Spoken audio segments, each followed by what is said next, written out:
Хоёр доктор 30 магистр 37 бакалавр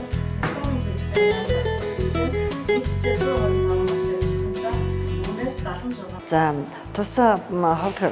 аймаг дахь Политехник коллежийн хувьд 2020 онд үндэсний хэмжээний магадлал итгэмжлэлийг хийлгэсэн. Энэ удаагийн хувьд бол мөн олон улсад өөрсдийн одоо үйл ажиллагааныхаа цар хүрээг баталгаажуулах ямар түвшинд энэ үйл ажиллагаа маань одоо явагдаж байгааг идэх талаар бол хөндлөнгөө үнэлгээ хийлгэхээр Аз намханлаа бүсийн орнуудын чанарын баталгаажлалтын хөндлөнгөө үнэлгээ хийдэг энэ байгууллага урьж одоо хөндлөнгөө үнэлгээ хийлгэж байна. Монгол Улсын хувьд орон нутаг дахь сургалтын байгууллага буюу мэргэжлийн боловсролын байгууллага Политехник коллежүүдийн хувьд мөн тодорхой хэмжээнд энэ Аз номхон далайн бүсэд байгаа Политехник коллежүүд мэргэжлийн сургалтын үйлдвэрлэлийн түвшинд их энэ шалгуур шаардлагыг хэрхэн хангаж байна, ямар түвшинд явагдаж байна, сургалтын байгууллага цааш хөгжихэд одоо юун дээр хэрхэн яаж анхаарах вэ гэдэг тал дээр бол хөндлөнгөө үнэлгээ хийлгэж за мөн энэ апагийг төлөөлөн эсвэл шинжээчдээс үнэтэй зөвлөмжүүдийг авчиж цаашид урт удаан хугацаанд стратеги төлөвлөгөөнд үйл ажиллагааныхаа цаг хүрээ өргөжүүлээд тэгээд одоо хөгжлийнхээ дараагийн үе шат дараагийн шинэ боломжуудыг нээж харах тэр онцлог бол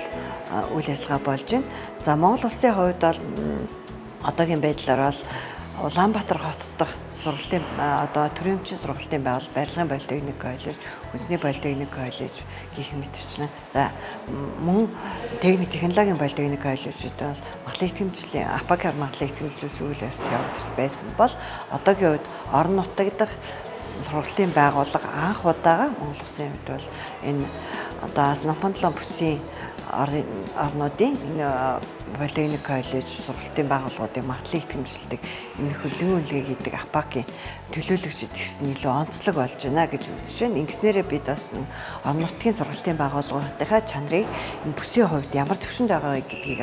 халж харах бас боломж нэгдэж байна. За яг энэ үйл ажиллагаатай давхцаад үндэсний хэмжээний хөндлөнгөө үнэлгээгийг магадлал итгэмжлэлийн бас хөндлөнгөө шинжээчдийн баг бас энэ байгууллага дээр ажиллаж байна. Энэ 3 өдрийн туршид бол бид нар зөвхөн сургалтын байгууллага дээр ажиллахаасаа гадна сургалтын байгууллагатай хамтран ажилладаг ажил олгогчид, мөн сургалтын байгууллагаас гарсан төгсөгчид,